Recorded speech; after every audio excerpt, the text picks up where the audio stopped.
Jose is my Haitian name. Uncle Bonnie. My name is Prince T'Challa, son of King T'Challa. Wait a second. Did they just create another black fatherless child? What the spoiler for Black Panther 2 if you haven't seen it already? It's been months since it came out, so if you haven't seen it by now, that sounds like a personal problem. But yeah, so Black Panther 2 is a movie.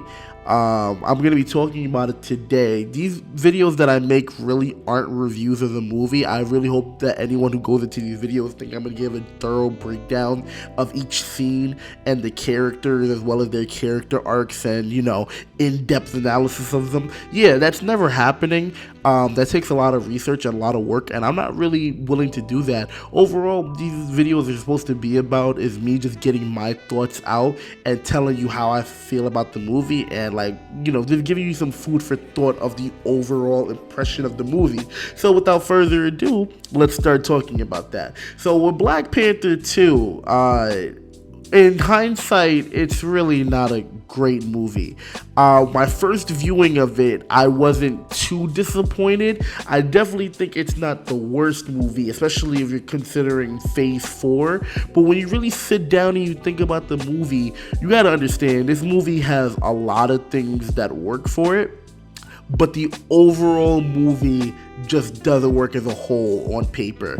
And I can tell you why that is, and I'm gonna just jump out of the gate and say how I feel about this.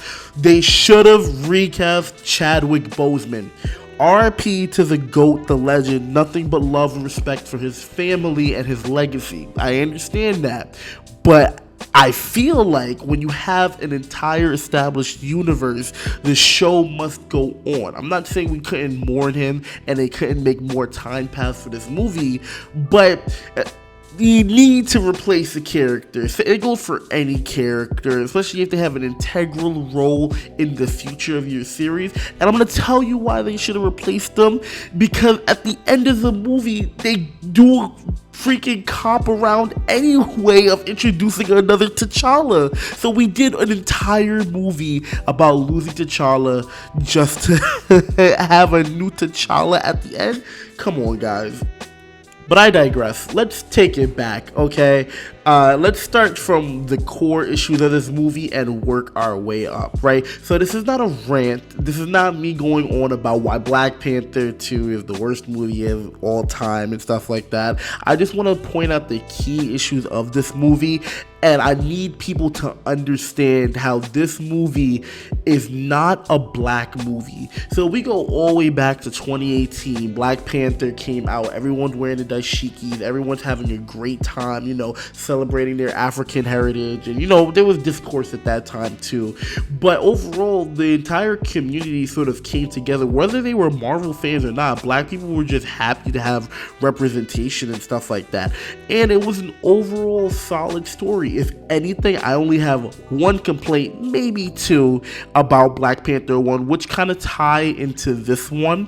And the overall thing I really want to talk about is the message that Black Panther 2 leaves behind, or at least tells during its story. And this is going to get into a little bit of, you know, some sort of revolutionary wokeism, but, you know, it's a Black Panther movie, so I guess it kind of fits, you know. Get it, gives Black Panther and, you know, the Black Panthers in real life and whatnot.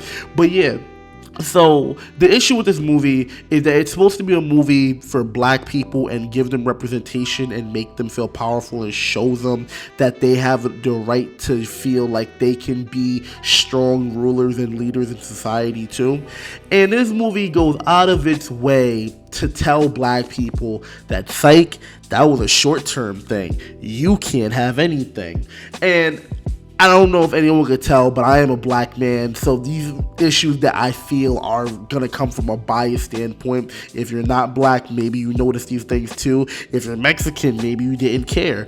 But yeah, I feel like the issue in the Black Panther movie is that we didn't get any Black Panther until the end, and the way black people were portrayed and shown, especially against another race of people, it was not a black movie, and it was not a black movie that made like, you're not walking away from this movie feeling empowered. Especially, I don't even want to go as far as saying that the girls are feel empowered watching this, because this was definitely leaning more towards the women, black women and stuff like that. But even then, the black women, I feel like, shouldn't walk away from this movie empowered either. Now, like I said, if you're a black sister, you might have a different opinion than me and you want to educate me, that's fine. I have the DMs. Follow me on Instagram, follow me on Facebook, and follow me on YouTube if you want. That's a sneaky plug, right? But yeah, so essentially you have black people versus Mexicans in this movie, and I'm not saying that there's anything wrong with Mexican representation in a movie dealing with black people, but Mexican people should have their own movie about them that make them feel empowered. Not saying that we should be beating on other races and black people to show our power, but I feel like the issue with this movie is that we showed an entire race of people and they had more power and more screen time and more unity than the black people in their own movie. Iron Man 2 didn't have to go through this. Captain America 2 Winter Soldier didn't have to go to this. Why in our second movie are we dealing with loss like this, and while we're dealing with a broken nation? We literally just got into the MCU and we're already taking an L after we beat Thanos. Like, this doesn't make any sense. This should have been a movie that really solidified Wakanda as a nation that, like, yo, we are here. And at the end of the day, we didn't get any of that. So I'm gonna just straight up say it, right? There's no black male leaders in this movie at all, and I'm not counting M'Baku because he is more of a sideline guy than anything, right? In the nation of, I'm just gonna call Atlantis because I can't pronounce all the Mexican Aztec names and stuff like that, like the Kukulkan or whatever Namor's name is, right? So Atlantis, right? If you look at Atlantis, it is a prospering nation. There's no infighting. They're just like Wakanda before Black Panther 1. They have a leader. They revel him as a god, right? And Namor, in the entire movie, he has radical plans, and he's prioritizing his nation above the others. Now, we know in Black Panther 1, we learned that the lesson is you shouldn't be isolating yourself, especially if you have the ability to help. And you can't just leave the world to itself and stuff like that. Whether you agree with that message or not, that's not what I'm going into. Like I said, this is not going to be an entire video just going off the handle about radical blackism and stuff like that. Don't think that this is like some sort of put on your African hats. I don't even know the name and whatnot, right? But if you look at the movie, right, the entire nation of Atlantis is 100% dedicated and loyal to Namor, right? And he has plans to basically destroy the entire world and only focus on his people. And you don't even have a scene where one of them even look different and question their leader because they view him as a god, right? The entire time in Black Panther 1, you have people doubting T'Challa's judgment. You have people doubting his mother's judgment, all that type of stuff. You even have them turning on each other, which at the end of the day results in black on black crime in Black Panther 1. Are you kidding me? Right? This is what I'm talking about. Like, this is one of the complaints that I had, is that, like, when you really sit back and think about it, they had no issue showing black on black crime in the first movie, which is fine because we resonate with that type of issue. But you notice how in Black Panther 2, you have a radical king similar to Killmonger who's willing to burn the whole world, and not even a single person is even raising an eyebrow. They're like, yeah, kill everybody. We trust you no matter what. So you're showing a divide in people in the first movie, and then in this movie you're showing that there is no unity between the black people, not because the Wakanda nation is sort of split, but because they have no centralized figure to lead them at this point. Why? Because they removed every single black male leader that even has an ability to have a say-so in Wakanda. There's no king, there's no heirs, there's no even blood-related family because they killed every single black man by the time this movie happened.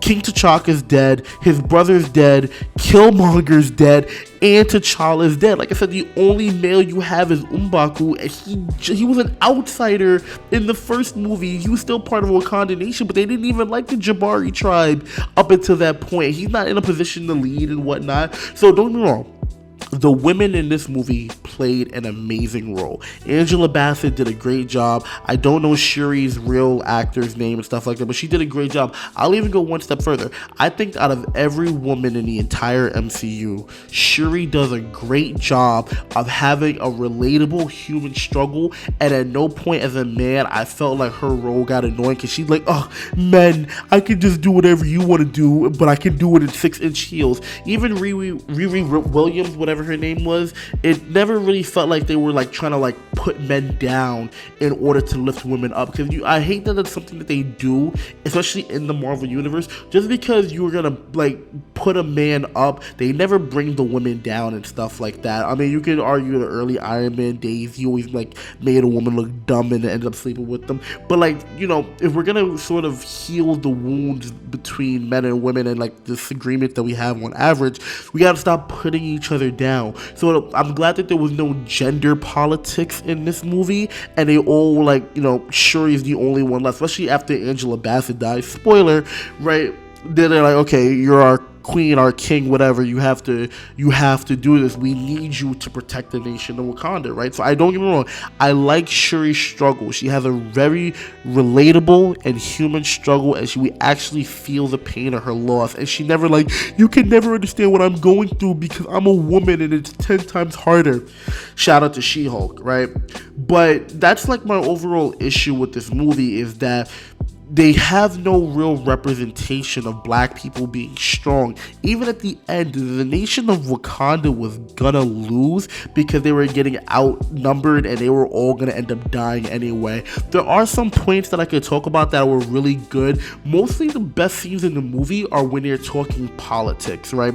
Where they're like, oh, if we kill Namor anyway, we could risk eternal war. And what essentially is that like both sides are gonna have to like fight forever, because they're gonna have like, it's like a chess match, you know, you're gonna have one side get an advantage here, one side have an advantage here, but there's never gonna be a real point to the war. And at the end of the day, in 50 to 100 years, they're not even gonna know why they're fighting each other. They're literally just gonna be fighting just because that's all they know and stuff like that. You know, eternal war stories are always like complicated, and it's, you know, not really worth getting into here. That's why I'm not breaking it down. If you know what eternal war is, then you'll know why like it didn't need to be explained what it is, because it's a powerful line dropped by M'Baku anyway and stuff like that. So whenever they're talking politics and stuff like that and saying, you know, if we do this one favor for him now, what's to stop him from coming back, all of that stuff was great. The only issue is that when the nations are dealing with each other, not their internal politics, that's where the movie really fails and stuff like that. And don't think I forgot, that final scene, two final scenes. One, let's just get out of the way. That scene with Shuri at the end where she's like Wakanda forever the first time, corny as fuck. Delete that shit. I don't know how that made it past first draft.